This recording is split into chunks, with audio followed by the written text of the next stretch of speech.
ये कुंभवाणी है। अब आप मुकेश कुमार बल से कुंभ समाचार सुनिए। महाकुंभ में आज जनजातीय युवा कुंभ का आयोजन किया गया। केंद्रीय राज्य मंत्री दुर्गादास उइके ने कहा, विकसित भारत बनाने के लिए कार्य करें युवा। केंद्रीय राज्य मंत्री श्रीपद नाइक ने किया पवित्र संगम में स्नान। हरियाणा के मुख्यमंत्री नायब सिंह सैनी ने महाकुंभ आयोजन के लिए दी सरकार को बधाई। 2 दिवसीय हरित महाकुंभ का आज हुआ समापन। पर्यावरण से जुड़े मुद्दों पर हुई गहन चर्चा और महाकुंभ में श्रद्धालुओं के आने का सिलसिला जारी। आज शाम 6 बजे तक लगभग 72 लाख श्रद्धालुओं ने किया पवित्र संगम में स्नान। जनजातीय सांस्कृतिक समागम के तहत आज महाकुंभ में जनजातीय युवा कुंभ का आयोजन किया गया। युवा कुंभ में देश भर से 8,000 से अधिक जनजातीय युवाओं ने हिस्सा लिया। इस अवसर पर केंद्रीय जनजातीय मामलों के राज्य मंत्री दुर्गादास उइके ने युवाओं से सामाजिक समरसता की दिशा में कार्य करने और देश को आत्मनिर्भर बनाने का आग्रह किया।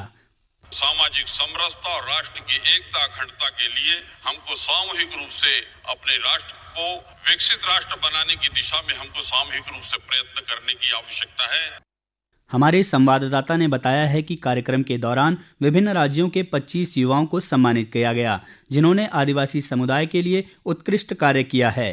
भारत में अनुसूचित जनजातियों की संख्या लगभग 11 करोड़ के करीब है और यह देश की समृद्ध और जनजातीय विरासत को दर्शाता है। युवा कुंभ के दौरान सभी युवाओं ने जनजातीय संस्कृति और परंपराओं को संरक्षित करने का संकल्प लिया। आकाशवाणी समाचार से बात करते हुए युवाओं ने बताया कि जनजातीय समुदाय के सशक्तिकरण और आत्मनिर्भर भारत बनाने के लिए वे काम करेंगे।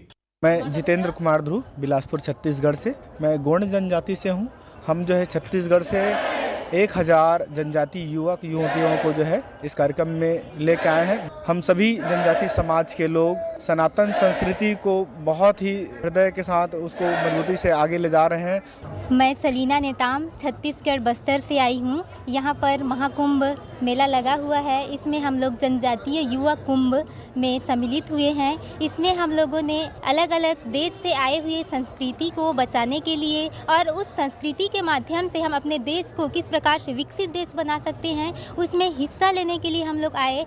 अखिल भारतीय वनवासी कल्याण आश्रम के राष्ट्रीय अध्यक्ष सत्येंद्र सिंह ने बताया कि कल शोभा यात्रा निकाली जाएगी और जनजाति समुदाय के लोग त्रिवेणी संगम में पवित्र डुबकी लगाएंगे। 2-3 दिन लगातार शाम में 4 मंचों पर ये सांस्कृतिक कार्यक्रम होगा। अपने जनजाति समाज के जो जनजातियों का नृत्य है वो सब भगवान की पूजा है और आराधना है। पूरे कुंभ में पूरे दुनिया के लोगों को संदेश देने वाले हैं। ऐसा यह सांस्कृतिक कार्यक्रम होगा। जनजाति समाज ये सनातन संस्कृति के ही अभिन्न अंग है।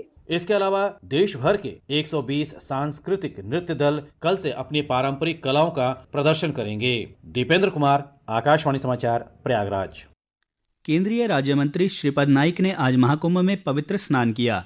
इस अवसर पर उन्होंने कहा कि महाकुंभ का ये आयोजन ऐतिहासिक है। उन्होंने कहा कि प्रधानमंत्री नरेंद्र मोदी और उत्तर प्रदेश के मुख्यमंत्री योगी आदित्यनाथ के नेतृत्व में महाकुंभ का ये आयोजन अपने आप में एक मिसाल है। केंद्रीय मंत्री ने कहा कि ये आयोजन भारतीय संस्कृति और सनातन परंपरा की दिव्यता को दर्शाता है। उन्होंने कहा कि इस स्तर का आयोजन करना एक बड़ी चुनौती थी, लेकिन उत्तर प्रदेश सरकार ने इसे पूरी तरह सफल बनाया है। माननीय मोदी जी के नेतृत्व में, माननीय योगी जी के नेतृत्व में जिस तरह से व्यवस्था यहाँ बनाई है, उसके कोई वो कहने के लिए कोई हमारे पास शब्द नहीं है। आज कम से कम 34 करोड़ लोग यहाँ आके आस्था की डुबकी लगाई है। इतना बड़ा मेला उन्होंने सभी सुविधा सभी को दे के आज पूरा हो रहा है। हरियाणा के मुख्यमंत्री नायब सिंह सैनी ने भी आज परिवार सहित संगम स्नान किया। इस अवसर पर उन्होंने प्रदेशवासियों के कल्याण की कामना की। मुझे बहुत अच्छा लगा है कि आदरणीय नरेंद्र मोदी जी के नेतृत्व के अंदर उनकी प्रेरणा से आज महाकुंभ के अंदर इतनी बड़ी व्यवस्था जो हुई है, इसके लिए मैं उत्तर प्रदेश के यशस्वी मुख्यमंत्री आदरणीय योगी आदित्यनाथ जी का आभार प्रकट करता हूं। उनको धन्यवाद देता हूं कि इतना जबरदस्त भव्य यहाँ पर व्यवस्था का खड़ा किया है। वहीं मणिपुर के मुख्यमंत्री एन बीरेन सिंह ने भी आज महाकुंभ नगर पहुंचे। इसके अलावा बिहार के राज्यपाल आरिफ मोहम्मद खान और विधि आयोग के पूर्व अध्यक्ष और सेवानिवृत्त मुख्य न्यायमूर्ति और भारत के नवनियुक्त लोकपाल ऋतुराज अवस्थी आज प्रयागराज के परमार्थ निकेतन शिविर पहुंचे। वैश्विक पर्यावरण को लेकर शिक्षा संस्कृति उत्थान न्यास की ओर से केंद्रीय संस्कृत विश्वविद्यालय के संयुक्त तत्वावधान में आयोजित हरित महाकुंभ का आज समापन हो गया। 2 दिवसीय हरित महाकुंभ के आज के कार्यक्रम के मुख्य अतिथि डॉक्टर विनय सहस्त्रबुद्धे ने भारतीय ज्ञान परंपरा में पर्यावरण के महत्व पर अपने विचार रखे। उन्होंने कहा कि पेपरलेस कार्यप्रणाली और सौर ऊर्जा हरित क्रांति ला रहे हैं। इसका ज्यादा से ज्यादा उपयोग किया जाना चाहिए। राष्ट्रीय स्वयंसेवक संघ के गोपाल आर्या ने कहा कि कुंभ और ज्ञान महाकुंभ दोनों ही पर्यावरण के प्रति हमारी संवेदनाओं को एक बार फिर जागृत करने का जरिया है। कुंभवाड़ी के लिए राघवेंद्र त्रिपाठी। महाकुंभ में श्रद्धालुओं के आने का सिलसिला जारी है। आज शाम 6 बजे तक लगभग 72 लाख श्रद्धालु संगम में पवित्र स्नान कर चुके हैं। आने वाले श्रद्धालुओं के लिए महाकुंभ मेला क्षेत्र में आज विभिन्न कार्यक्रम आयोजित किए गए। इससे जुड़ी और जानकारी दे रहे हैं हमारे सहयोगी प्रवीण मिश्र। महाकुंभ मेला क्षेत्र की अगर हम दिव्यता और भव्यता की बात करें तो इसकी जो छटा है उसको देखने के लिए, यहाँ की पवित्र त्रिवेणी में डुबकी लगाने के लिए इस समय देश के कोने कोने से जो है श्रद्धालु है यहाँ पहुँच रहे हैं। आज सुबह से ही संगम सहित सभी प्रमुख स्नान घाटों पर 71 लाख से अधिक श्रद्धालुओं ने आके यहाँ पे त्रिवेणी संगम में डुबकी लगाई और यहाँ के जो पर्यटन स्थल हैं, जो मंदिर हैं, उसमें दर्शन पूजन भी किया। इस भव्य आयोजन में गोवा के मुख्यमंत्री डॉक्टर प्रमोद सावंत भी पहुंचे थे और यहाँ पे जो साधु संतों और आमजनों के लिए जो सुविधाएं दी जा रही हैं वो इसको देखकर काफी प्रभावित है। उन्होंने कहा कि यहाँ पे जो आयोजन चल रहा है वो काफी चुनौतीपूर्ण है और जो भी कार्य किया जा रहा है पूरी कुशलता के साथ किया जा रहा है। पाकिस्तान के सिंध प्रांत से भी आज 68 हिंदू श्रद्धालुओं का जत्था प्रयागराज पहुंचा। सभी श्रद्धालुओं ने पवित्र संगम में स्नान कर अपने पूर्वजों की अस्थियों को संगम में विसर्जित किया। महाकुंभ की व्यवस्था और सनातन आस्था के दिव्य आयोजन से सभी पाकिस्तानी श्रद्धालु अभिभूत दिखे। महाकुंभ क्षेत्र के नेत्र कुंभ के शिविर में अब तक 1,04,000 लोगों की आंखों की जांच हुई है। ये नेत्र चिकित्सा सेवा में एक रिकॉर्ड है। नेत्र कुंभ के मुख्य चिकित्सा अधिकारी डॉक्टर प्रवीण कुमार रेड्डी ने बताया कि हम तेजी से रिकॉर्ड बनाने की ओर अग्रसर हैं। डॉक्टर रेड्डी ने बताया कि यहां देश के जाने माने नेत्र रोग विशेषज्ञ अपनी सेवाएं दे रहे हैं। जरूरतमंदों को निःशुल्क चश्मा भी प्रदान किया जा रहा है। नेत्र कुंभ शिविर 26 फरवरी तक चलेगा। महाकुंभ में श्री पंचदशनाम गोदड़ अखाड़ा श्रद्धालुओं के बीच आकर्षण का केंद्र बना हुआ है। इस अखाड़े के सन्यासी देह त्याग चुके साधु संतों को समाधि देने का कार्य करते हैं।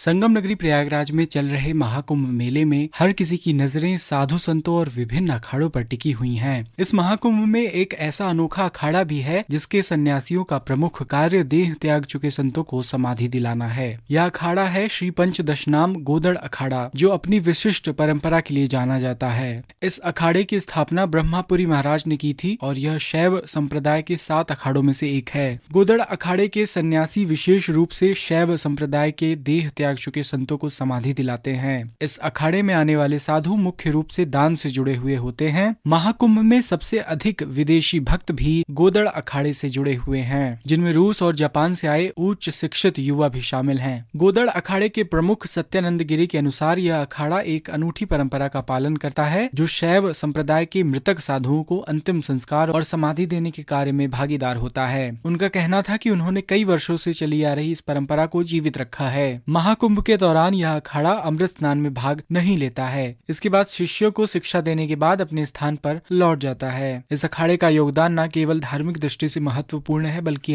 यह भी दिखाता है कि भारतीय साधना और परंपराएं कितनी गहरी और विविधतापूर्ण हैं। कुंभवाणी के लिए आनंद पाठक। और अंत में मुख्य समाचार एक बार फिर। महाकुंभ में आज जनजातीय युवा कुंभ का आयोजन किया गया। केंद्रीय राज्य मंत्री दुर्गादास उइके ने कहा, विकसित भारत बनाने के लिए कार्य करें युवा। केंद्रीय राज्य मंत्री श्रीपद नाइक ने किया पवित्र संगम में स्नान। हरियाणा के मुख्यमंत्री नायब सिंह सैनी ने महाकुंभ आयोजन के लिए दी सरकार को बधाई। 2 दिवसीय हरित महाकुंभ का आज हुआ समापन। पर्यावरण से जुड़े मुद्दे पर हुई गहन चर्चा और महाकुंभ में श्रद्धालुओं के आने का सिलसिला जारी। आज शाम 6 बजे तक लगभग 72 लाख श्रद्धालुओं ने किया पवित्र संगम में स्नान। ये बुलेटिन हमारे YouTube channel news on AIR official पर भी उपलब्ध है। कुंभ समाचार का अगला बुलेटिन आप कुंभवाणी चैनल FM 103.5 मेगाहर्ट्ज पर कल सुबह 8:30 पर सुन सकते हैं। इसके साथ ही कुंभ समाचार समाप्त हुए। नमस्कार।